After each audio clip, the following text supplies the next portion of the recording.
Welcome to the Playbook. Folks, the first few weeks of this season have been awfully rough. On and off the field. Boca travels to Boca this Oh yeah! Oh yeah! Ugh, that was worse than I thought. Let's try to clean it up this week as we make our, Welcome to the PB Game Time Playbook with Matt Porter and Jeff Greer.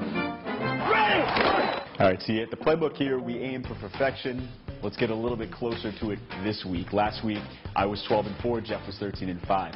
I'm going to start out my perfect run with American Heritage at Glade Central. What a couple of classics these two teams have put on in the last 2 years. You remember 2010, American Heritage almost came to Belgrade and stole a win. Last year, it was an overtime thriller in Delray Beach. So the game's in Belgrade this year, and it won't be as close, I hate to say it. American Heritage is coming off a win at Sefner Armwood, a nationally ranked team, one of the best in 6A. Meanwhile, Glade Central still sorting some things out. As we've chronicled in detail, they might be a little bit down this year. So I'm going to take Heritage, even though it's in Belgrade, and even though this is always an interesting game, Heritage 34-17. Pahokee is at Atlantic on Friday, and quite frankly, this game is probably a year away from being as competitive as it could be. I think Atlantic is just a little too big in between the tackles on both sides of the ball. But hey, we've talked about this for a couple years now, Pahokee being a few years away. Don't be fooled by whatever their record is this year. That schedule is extremely tough. They are much improved, and they should at least get some points on the board. But like I said before, there's too much power, and I'll tell you what, believe it or not, Atlantic has more speed than Pahokee this year. So I'm going to take Atlantic at home, 33-10.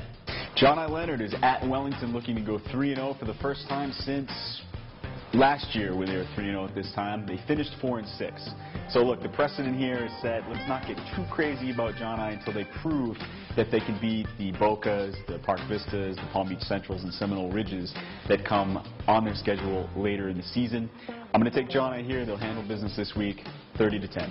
Next up, we've got a matchup between Lake Worth and West Boca. This is a sneaky good game between two teams that are 0-2. Guys, don't be fooled. They've both played very tough schedules. Lake Worth's offense has certainly put up some points, averaging 26 a game, and quarterback Luis Peguero is one of the top passers in the county yards-wise. West Boca should get its running game going again with Eugene Bethea, 6th best rusher in the county. This game could have some fireworks, but I'll tell you what, I'm a little nervous about Lake Worth's turnover problems, and that's why I like West Boca on the road, 24-21. Got a great one here, Dwyer at Seminole Ridge, and a matchup of two kind of similar teams. Both teams have really good defenses. Dwyer's is one of the best in the state. Ridge's is good, but they haven't had the game experience yet. The offense is a little bit shaky too. Dwyer sorting some things out, but they do have those nice receivers, Ezra Saffold, Johnny Dixon, Clint Stevens, while they are figuring out their quarterback situation. Seminole Ridge, that's the key, is their offense. They committed the type of turnovers last week against Park Vista that Dwyer's defense will feast on. So, similar teams, I like Dwyer a little bit more this week, 24-10. That's an awesome game, and this one, Palm Beach Gardens at Palm Beach Central, is a rematch of a 38-32 thriller that I saw in Gardens last year. Central won that one. I don't think there's going to be much defense in this one either, and we're going to see two offenses that are very different. Palm Beach Gardens, yes, they've run the ball a lot with Jermaine Karn, but they are a throwing-based team this year. Meanwhile, Palm Beach Central has 3 devastating running backs and a huge offensive line. I love this game. I wish I could see this game. It is going to produce some fireworks, and I will take Palm Beach Central at home, 41-35. That's it. We're closing the Playbook. Be sure to follow us on Twitter for every single possible update, recruiting, injuries, everything from Palm Beach County football, and go on Facebook, search for us, PB Game Time. See you later, everybody. Here at the Playbook, we aim for... Follow us on Twitter. Matt, how you doing? Hey. You must be the biggest Playbook studio I've ever seen.